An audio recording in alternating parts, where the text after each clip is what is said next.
कि इन्हीं के द्वारा ये घटना घटी है, यह अंजाम दिया गया है। परिणाम ये हुआ कि मांडव ऋषि को सूली की सजा दे दी गई। सूली चुभी नहीं थी, क्योंकि वह वैसा दुष्कर्म तो उनका था नहीं, वो तो महात्मा थे, ऋषि थे। सूली चुभी नहीं थी। ये मांडव शांडिली के कंधे पर बैठकर जो उसका पति नारायण जा रहा था, और वहां रास्ते के बगल में सूली पर मांडव ऋषि थे, उसकी सूली को उसने पैर से हिला दिया। अब वह आदमी बड़ा खतरनाक होता है, ये भी भाग है, हिला दिया, कष्ट पहुंचा दिया। तो उन्होंने कहा, उनके मुंह से निकल गया कि जिसने इस घोर संकट काल में मुझे संकट दिया है, सूर्योदय होते होते मर जाएगा, मृत्यु को प्राप्त करेगा। मृत्यु का नाम सुन करके नारायण ने कहा कि आप नहीं जाएंगे वेश्यालय, चलो ले चलो, घर ले चलो। घर आकर शांडिली अपनी गोद में लिटाकर बैठ गई ध्यान करने। व्यष्टि चेतना पर जो अधिकार प्राप्त कर लेते हैं, तो समस्त चेतना पर स्वाभाविक उन्हें अधिकार प्राप्त हो जाता है। आज वैज्ञानिक लोग भी हमारे ऋषि मुनियों की बातों को सत्यापित कर रहे हैं, सत्य मान रहे हैं। चंद्रयान 3 चंद्रलोक दक्षिण ध्रुव पर गया, भारत का पता है। अब वे लोग सब मान रहे हैं कि ऋषियों ने जो कहा था, जितनी दूरी ऋषियों ने बताया, 3,86,000 किलोमीटर दूर चंद्रलोक है। अब वहां चंद्रयान चला गया। तो हमारे आज तो यान गया है, वहां जान नहीं गया है, यान गया है। मनुष्य अपने नहीं गया है, लेकिन मशीन को भेज दिया है। लेकिन हमारे सब कुछ जानने वाले ऋषि मुनि जो अपनी व्यष्टि चेतना पर अधिकार प्राप्त करके समष्टि पर अधिकार प्राप्त कर चुके, सदगुरु महाराज जी कहते हैं कि पिंड के जिस तल पर जिस क्षण हम आप रहते हैं, ब्रह्मांड के भी उसी तल पर उस क्षण हम आप रहते हैं। पिंड के सभी तलों को जिस क्षण पार कर जाते हैं, तो बाह्य ब्रह्मांड के भी सभी तलों को उस समय हम पार कर जाते हैं। तो हमारे ऋषि मुनि किसी यान में बैठ करके बाहर कहीं नहीं गए थे, अपने अंदर अंदर साधना करके पहुंचे, अंदर अंदर चल करके वहां तक पहुंचे। आप देखते हैं मस्जिद के ऊपर भी चंद्रमा है, तारा है, क्या हमारे हजरत पैगंबर मोहम्मद साहब जी महाराज मक्का से मदीना की गुफा में जाकर वर्षों साधना करके उस लोक तक पहुंचे। वही सबूत है, वो चंद्रमा है, तारा।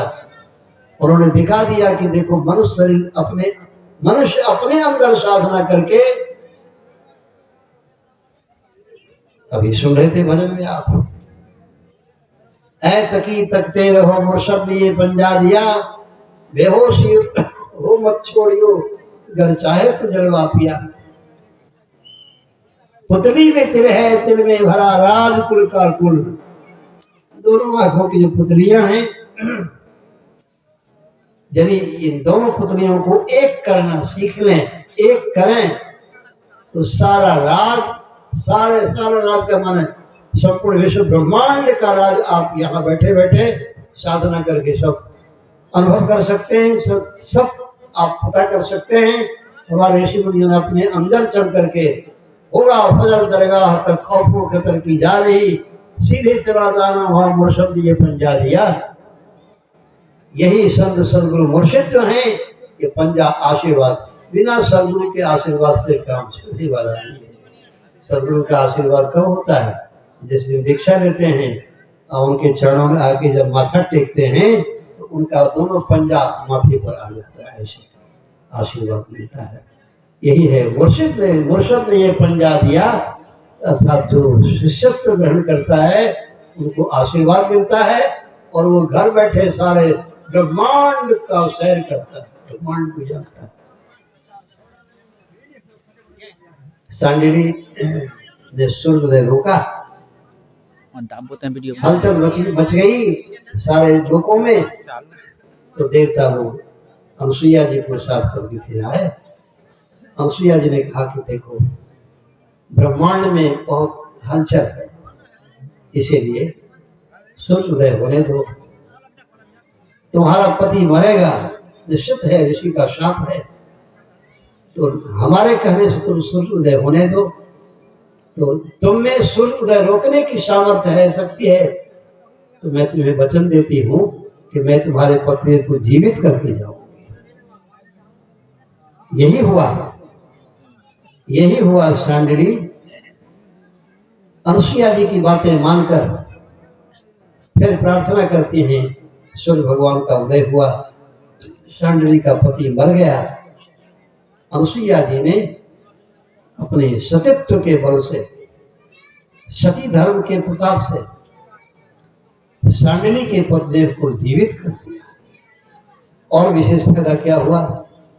विशेष फायदा ये हुआ कि गलत कुष्ठ का जो रोग हो गया था उसको, गलत कुष्ठी लाश का मांस खाने से, मछली मांस खाने से जो गलत कुष्ठ का रोग हो गया था, तो सांडिली के पति को एक तो पुनर्जीवन मिल गया और वो कुष्ठ का रोग भी ठीक हो गया। एक पंथ दुई काज। इसीलिए सत्संग से सब सुख प्राप्त हो जाते हैं। इहलौकिक सुख भी प्राप्त होते हैं, पारलौकिक सुख भी प्राप्त हो जाते हैं। जैसा कि सांडिली के पति को लाभ मिला, गलत कुछ जीवन भी मिला, यौवन भी मिल गया, मतलब फिर शरीर पूर्ववत पहले से भी बढ़िया शरीर हो गया। इसलिए जीवन में तन मन धन को सुख शांतिमय करना चाहते हैं, यही उपाय है कि तन मन धन को अर्प गुरु पद सेव करो, वे ही आज्ञा पाल दुस्सह सुख से करो। यही संत महापुरुषों का उपदेश है। तो इस मनुष्य जीवन में ही यह परम लाभ से हम लाभान्वित हो सकते हैं। आज अभी अंतिम कार्यक्रम में सारांश रूप में संत मत के संक्षिप्त उपदेशों को आप लोगों की सेवा में रखा गया। आप सभी लोग बड़े प्रेम से, बड़ी श्रद्धा से दत्तचित्त होकर जो सुनते रहे, आप सबों को मैं बहुत बहुत धन्यवाद करता हूँ। और मैं तो ये सोचता था कि चारों तरफ से बिल्कुल आवागमन का जो रास्ता है वो गड़बड़ है, तो यहाँ क्या लोग आएंगे, कितने लोग आएंगे। लेकिन आप लोगों की श्रद्धा, आप लोगों के प्रेम भक्ति भाव से मैं बहुत खुश हुआ और आप सब लोगों को मैं बहुत बहुत धन्यवाद करता हूँ। और जितने लोग इस आयोजन में सहयोगी बने हुए हैं तन मन धन से, सबके लिए परमाराध्य के चरणों में शुभकामना करता हूँ।